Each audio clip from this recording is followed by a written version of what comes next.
very good morning and welcome to the Breakfast News. I'm Tracy Shilshi and here are today's headlines. International Court of Justice says stays Kulbushan Jadhav's execution. India had appealed against the violation of the Vienna Convention.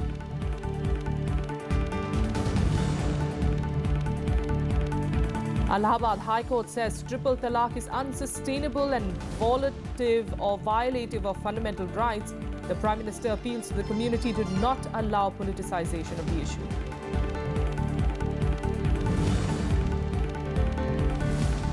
Met Department predicts monsoon could be normal this year, says chances of El Nino have reduced.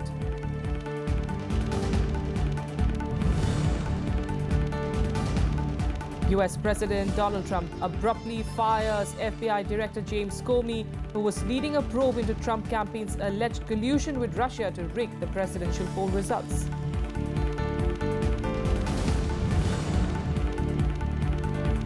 And Moon Jae-in is officially announced as South Korea's new president. Landslide win marks the end of nearly a decade of conservative rule. Our top story this morning, the International Court of Justice has stayed the execution of Indian national Kulbushan Jadhav by Pakistan. Jadhav was awarded the death sentence by a military court in Pakistan on charges of spying and subversive activities.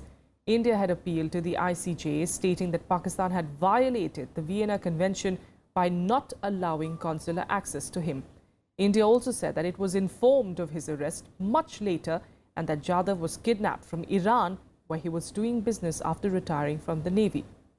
Pakistan, on the other hand, maintains that they arrested him from Balochistan after he entered from Iran in March 2016.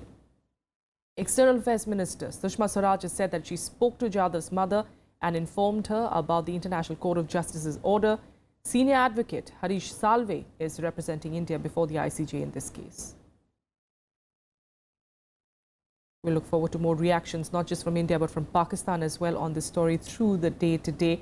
Meanwhile, in a significant ruling on Tuesday, the Allahabad High Court said that the practice of triple talaq was unsustainable as it violated the fundamental rights of women in the name of personal law.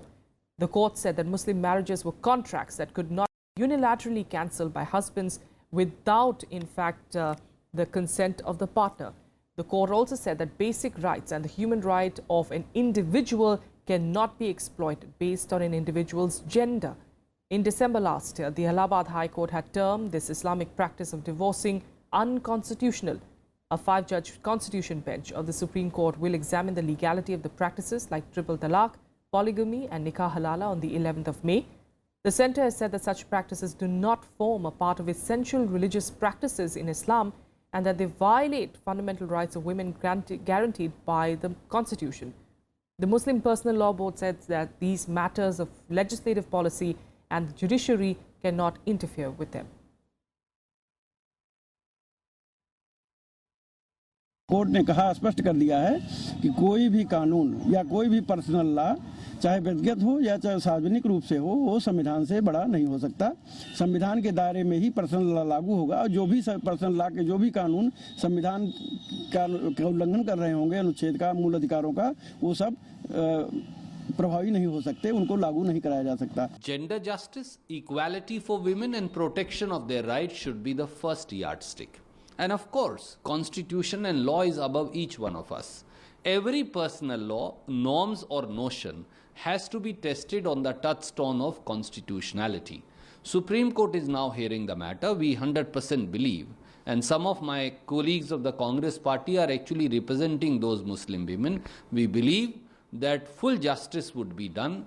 Gender justice would, the principle of gender justice would be upheld. कि भाई 23 देशों ने ban कर दिया इसको, बाकी देश ban कर रहे हैं इस कुप्रथा को, अत्याचार को और अन्याय को। कोई भी अत्याचार और अन्याय कितना भी लंबा चले तो जो गलत है वो गलत रहेगा। इसका मतलब है कि उस अत्याचार के खिलाफ आवाज उठती रही, वो कुचली जाती रही। अब आवाज इतनी बुलंद होकर उठी है तो इसलिए उनको ये सोचना चाहिए कि उनके द्वारा औरतों पर जो अत्याचार और अन्याय हो रहा है उससे उनको कैसे मुक्ति दी जाए। And Prime Minister Narendra Modi on Tuesday also said that the Muslim community should not allow the triple talaq issue to be politicized and urged leaders of a leading Muslim community to initiate the process of reforms.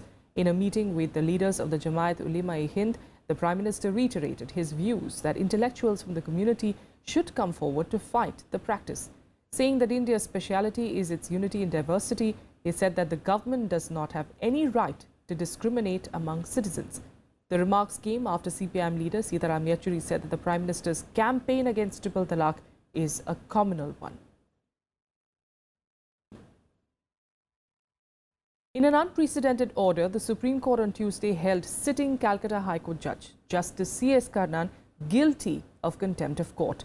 The apex court also sentenced Justice Karnan to 6 months in jail. A 7-judge bench headed by Chief Justice of India, J.S. Kheher, said that the Calcutta High Court judge was guilty of contempt of the Supreme Court, judiciary and judicial process. Now, this is the first time that a sitting High Court judge is being sent to jail by the Supreme Court on charges of contempt. Justice Karnan, who was to retire on the 11th of June, will spend the last month of his tenure as judge and 5 months thereafter in jail. As the hearing began, senior advocate Rakesh Dwivedi, appearing for West Bengal, said that a medical board had gone to Justice Karnan's residence, but he gave a letter saying that he was fit and of a sound mind. The bench has also banned the media, both print and electronic, from publishing the contents of further orders passed by Justice Karnan. देखिए, अदालतों का मामला है, जो कुछ चल रहा है वो बहुत अप्रिय है। अफसोस होता है कि एक भारत हमारे देश की एक लोकतंत्र की एक बड़ी संस्था है, उसमें ये जो प्रकरण हो रहा है ये अप्रिय है। इस पे बोलना मैं ठीक नहीं मानता। Mr. Karnan is pronouncing punishments to Supreme Court judges pronouncing punishment to Justice Karnan. What is happening in judiciary? It is a sad state of affairs. It is really saddening everybody, because judiciary is considered to be an independent, neutral organ of our state, Indian state, and judiciary must stand above, because people have their faith and confidence only in judiciary. The Supreme Court has held businessman Vijay Mallya guilty of contempt of court for transferring $40 million to his children in violation of the court's order. The apex court has also directed Mallya to appear before it on the 10th of July to argue on the quantum of punishment in the matter. India had recently asked Britain to ensure early extradition of Mallya, who is an accused in a bank loan default case of over 9,000 crore rupees involving his defunct Kingfisher Airlines. The move comes on a plea by the consortium of banks led by SBI. The bank had said that Mallya had allegedly transferred money which he had received from British firm Diageo to his children in flagrant violation of various judicial orders. The apex court has asked Mallya about the truthfulness of his disclosure of assets and the transfer of money to his children. But there is definitely an order which holds him in contempt, and they have asked him to be present before the court on 10th of July, that is 10/7/2017. So he will be present in court and he will have to face questions by the court on why he should not be held for contempt. The Election Commission has rejected the Aam Aadmi Party's claims that its EVMs can be hacked, saying that the machine hacked in the Delhi Assembly was a look-alike gadget and not an actual equipment used during elections. The Delhi Assembly had on Tuesday adopted a resolution appealing to President Pranab Mukherjee and the Election Commission to hold elections through paper trail-equipped electronic voting machines. In a day-long session of the Delhi Assembly, the Aam Aadmi Party staged a live demo of alleged EVM manipulation, claiming that anyone knowing a secret code can tamper with the machines. The party also claimed that the secret code can be fed into a machine while casting a vote. EVM के साथ छेड़छाड़ कैसे की जा रही है, उन्होंने दिखाया कि कितना आसान है छेड़छाड़ करना, और बहुत बड़े स्तर के ऊपर छेड़छाड़ की जा रही है। ये देश के लिए बहुत बड़ा खतरा है, जनतंत्र के लिए बहुत बड़ा खतरा है, और देश के हर नागरिक को इसके खिलाफ आवाज उठानी पड़ेगी। अरे आप अपनी ईवीएम दे दीजिए, उसका मदरबोर्ड चेंज करना है, 90 सेकंड लगते हैं। वो अपनी ईवीएम देंगे, उसका मदरबोर्ड चेंज करके दिखा देंगे। Well, critics saying that the Aam Aadmi Party is trying to divert the attention from its problems that deepened on Tuesday, with suspended leader Kapil Mishra registering 3 complaints against the Delhi CM. Mishra has accused Arvind Kejriwal of corruption and has now threatened to sit on a hunger strike if details of the foreign visits of the Aam Aadmi Party leaders are not made public by the party. The war in the Aam Aadmi Party further escalated on Tuesday as suspended leader and former Delhi Water Minister Kapil Mishra submitted 3 sets of complaints against Chief Minister Arvind Kejriwal and other party leaders to the CBI. The party's Political Affairs Committee had suspended Mishra on Monday following his allegations of corruption against Kejriwal and Health Minister Satyendra Jain. Cash exchange की भी शिकायत दर्ज कराई है। अरविंद केजरीवाल जी के रिश्तेदारों की जो फर्म्स हैं उनको इलीगल तरीके से फायदा पहुंचाने की शिकायत दर्ज कराई है और विदेश यात्राओं की शिकायत दर्ज कराई है। सबसे गंभीर जो मामला मेरे को कल शाम को पता लगा है, जो देश से जुड़ा हुआ मामला है, विदेश यात्राएं की गई हैं कुछ नेताओं के द्वारा, उसके डिटेल मैंने मांग की है सार्वजनिक करने की। अगर वो डिटेल अपने कहां गए, किन किन देशों में गए पिछले 2 सालों में नहीं बताते हैं तो मैं कल से अनशन पर बैठूंगा। Meanwhile, the day-long Delhi Assembly session started on a stormy note as BJP MLA Vijay Gupta tried to corner the government over Kapil Mishra's allegations. Gupta was marshalled out of the house, stalling assembly proceedings. Later, Gupta sat on a dharna in the assembly premises and demanded that both Arvind Kejriwal and Satyendra Jain be jailed. भ्रष्टाचार का मामला उठाया और चाहा कि केजरीवाल जी इस पर जवाब दे। दस्तावेज सौंपने की कोशिश की, दस्तावेज तक केजरीवाल जी तक नहीं पहुंचने दिए गए और बिना किसी कारण के मुझे सदन से बाहर। मैं गांधी जी की मूर्ति पर बैठा हूं, लोकतंत्र की हत्या हो रही है, भ्रष्टाचार को बढ़ावा मिल रहा है और मैं चाहता हूं कि सत्येंद्र जैन को गिरफ्तार किया जाए। अपना जब हलफनामा देती है तो इनकम टैक्स डिपार्टमेंट को कहती है कि मैंने 2013-14 में हमें 50 करोड़ 64 लाख रुपए प्राप्त हुए चंदे के रूप में। इनकम टैक्स डिपार्टमेंट को 50 करोड़ 64 लाख रुपया प्राप्त हुए बताने वाली आम आदमी पार्टी अरविंद केजरीवाल अपने वेबसाइट पे डालते हैं कि हमें प्राप्त हुआ है 19 करोड़ 82 लाख। क्या जो उड़ा वही 2 करोड़ के रूप में तुम्हारे आंगन में बरस रहा है जिसको कपिल मिश्रा ने देखा है? भ्रष्टाचार के खिलाफ लड़ने वाली पार्टी के लोग खुद भ्रष्टाचार के अंदर संलग्न पाए जा रहे हैं। तो जो मुख्य मुद्दे जिनको लेकर के पार्टी बनी थी वो सारे के सारे मुख्य मुद्दे एक एक करके धाराशायी होते जा रहे हैं। Facing the intense attack, the Delhi Chief Minister indicated that he will give answers to all the allegations levelled against him. Other AAP leaders too termed Mishra's allegations baseless. इतना ज़्यादा सेंट्रल गवर्नमेंट का pressure है ये MLAs के ऊपर, ministers के ऊपर, जो भी केजरीवाल के नज़दीक है उनके ऊपर, कि जो केजरीवाल का साथ देता है उसके ऊपर केस होते हैं, जो केजरीवाल के खिलाफ चलता है उसको रिमांड लिए जाते हैं। देखो बात यह है, बाहर का रास्ता तो जब कोई बेसलेस टोटली एलिगेशन लगाएगा जिसमें कोई दम ही नहीं है, इस तरह के एलिगेशन लगाएगा पार्टी में के जो कन्वीनर है, जो प्रधान है उसके खिलाफ, तो उसको तो बाहर का रास्ता दिखाया ही जाएगा और क्या होगा उसमें। The latest crisis in the Aam Aadmi Party is one of the many since its formation 4 years ago. AAP faced a crushing defeat in the recently concluded state and MCD elections. Its internal rift also came out in the open after Okhla MLA Amanatullah Khan accused senior party member Kumar Vishwas of plotting a coup in the party on BJP's behest. Khan was later removed from the party's Political Affairs Committee. With inputs from Pranav Goswami and Anu Diwan, Bureau Report for Rajya Sabha TV. All right, with that, a quick break here. Up next, we'll continue getting you more national news and also the top international stories.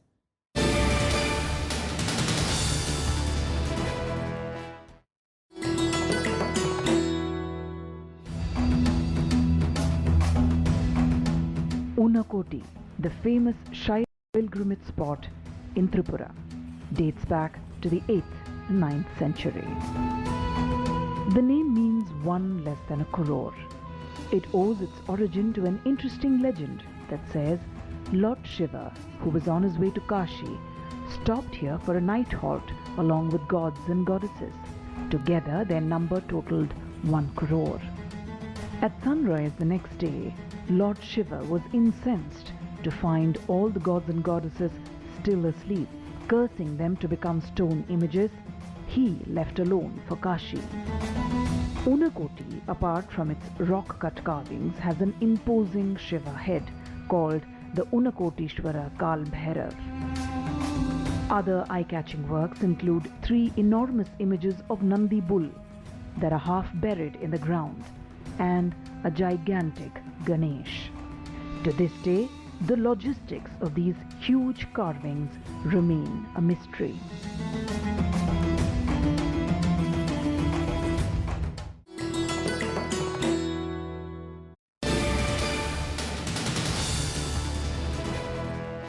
Welcome back. Getting you more national stories, and members of the newly formed Public Accounts Committee or PSC have called for an appraisal of the Prime Minister's pet projects, including Swachh Bharat and Jan Dhan Yojana.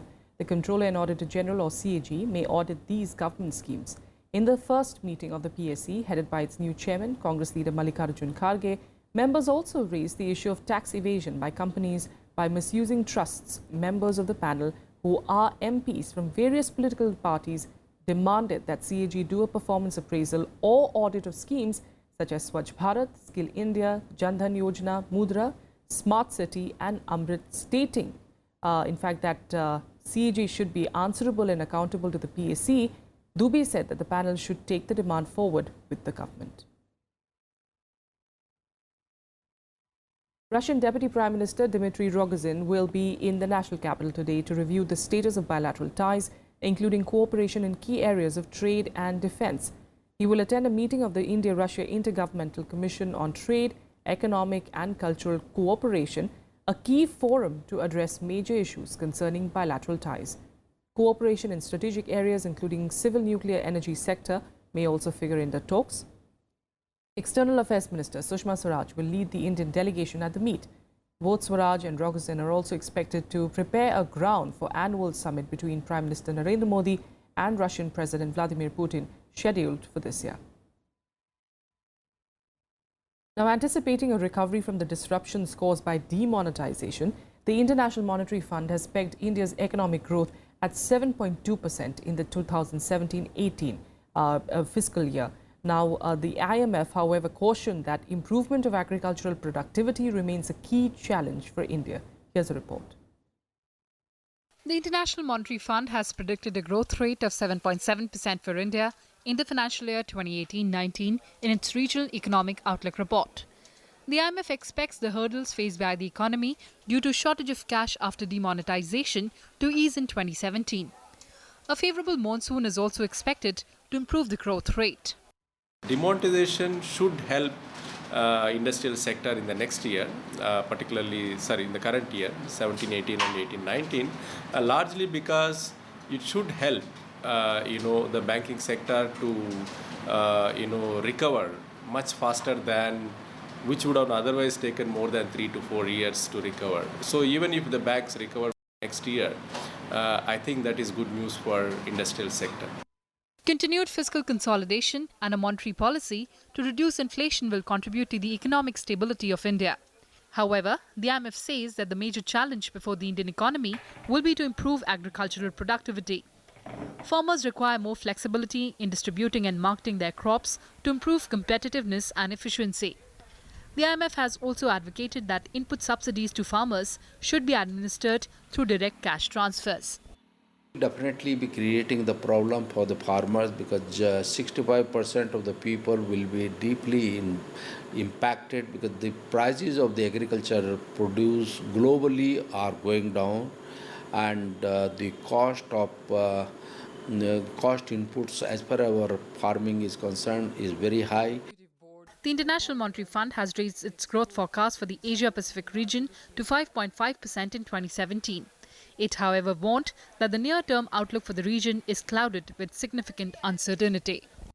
The IMF has termed Asia as world leader in GDP growth, but has also highlighted certain short-term risks mainly attributed to the region's rapidly aging population, incurring the risk of Asia becoming old before becoming rich. US President Donald Trump's protectionist rhetoric may also pose a number of uncertain risks. Reporting from Delhi, with camera person Sudhanshu, I'm Kriti Mishra for Rajya Sabha Television. In more national news, the CBSE on Tuesday asked a Kerala school principal to tender an apology to the female student who was forced to remove her innerwear ahead of the NEET exam. The girl had complained of the harrowing experience ahead of the National Eligibility cum Entrance Test on Sunday, where she was asked to remove her inner garment. The CBSE directive came after Chairman R.K. Chaturvedi met HRD Minister Prakash Javadekar in New Delhi. 4 school teachers were also suspended. In a press release, the board blamed the incident on a few female staff of the exam centre and expressed regret for the inconvenience faced by the candidate.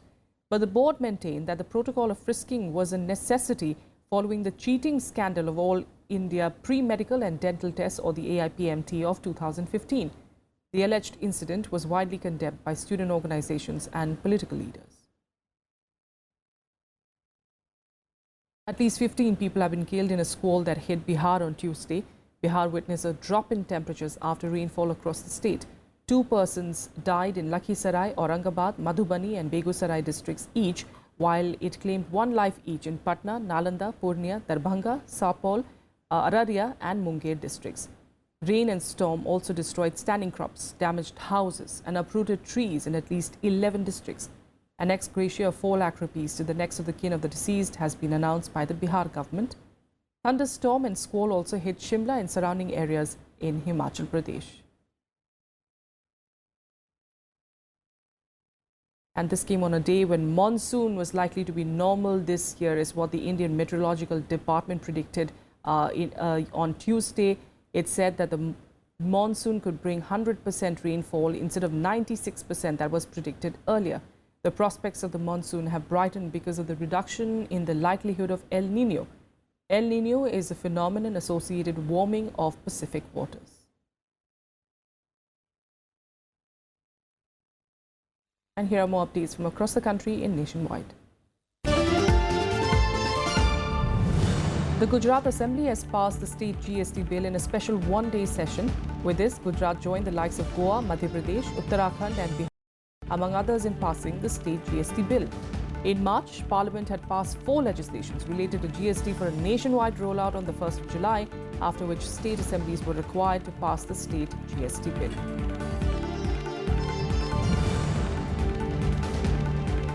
IRCTC has offered delivery of rail tickets, allowing passengers to make payment through any payment mode, including cash.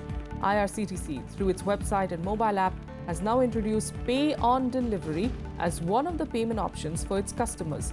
The option will facilitate customers who book through travel agents to move or online immediately. A Delhi court has directed Congress leader Jagdish Titler to clearly answer whether he wants to undergo a lie detector test in the 1984 anti-Sikh rights case. The court also passed a similar order regarding businessman Abhishek Verma and said that the probe agency's plea seeking permission for lie detection tests on both by CBI was maintainable.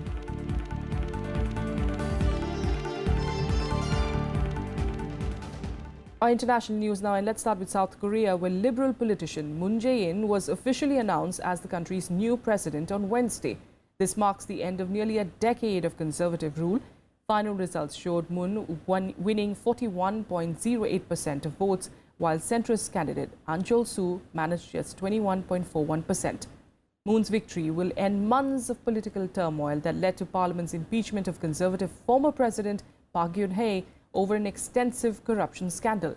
In March, Park became the first democratically elected leader in South Korea to be removed from office, triggering a snap election to choose her successor. Soon after the verdict, the White House claimed that US President Donald Trump was looking forward to meeting with the new South Korean president.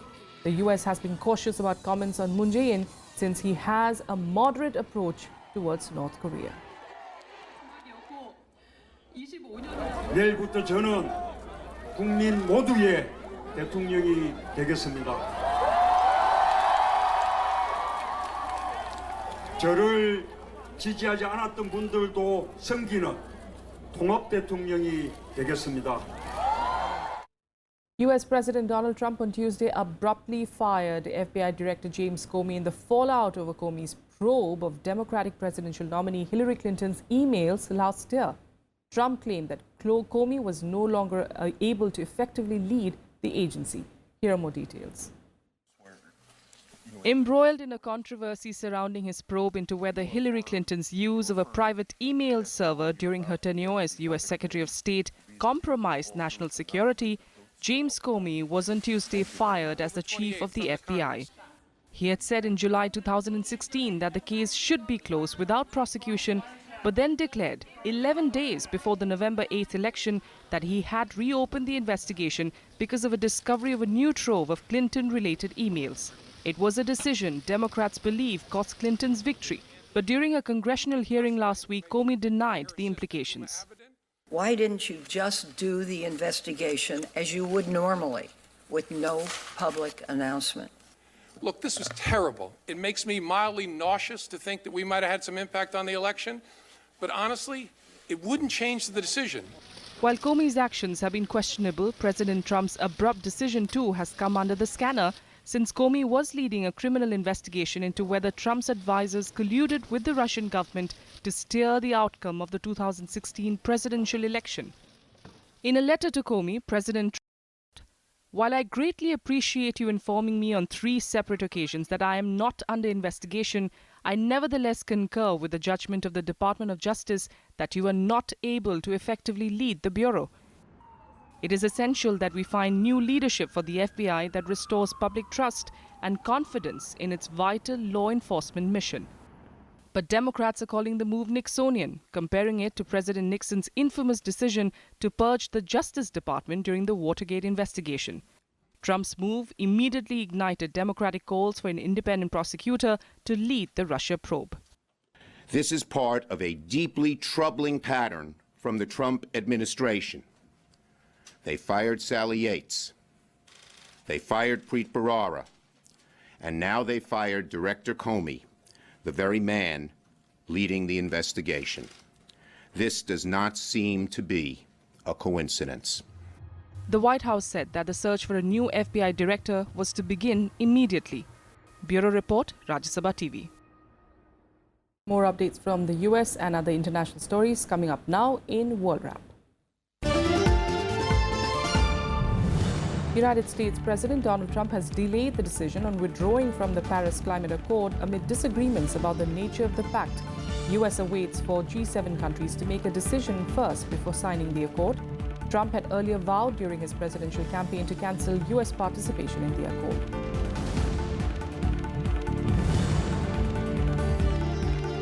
China on Tuesday successfully tested a new guided missile in the Bihar Sea near the tense Korean peninsula. However, Beijing did not specify when the missile was tested. The test was carried amid China's vociferous protests over US deployment of the THAAD interceptor missiles in North Korea.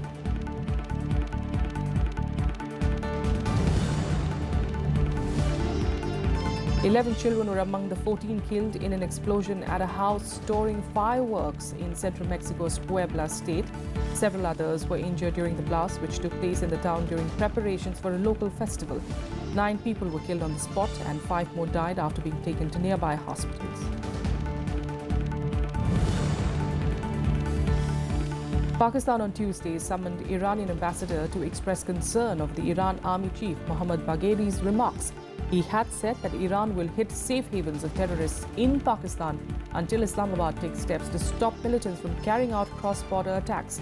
Army chief's remarks came after Iranian border troops were killed in a clash with militants. That's all we have for you on the Breakfast News. Thanks for joining us. Have a good day.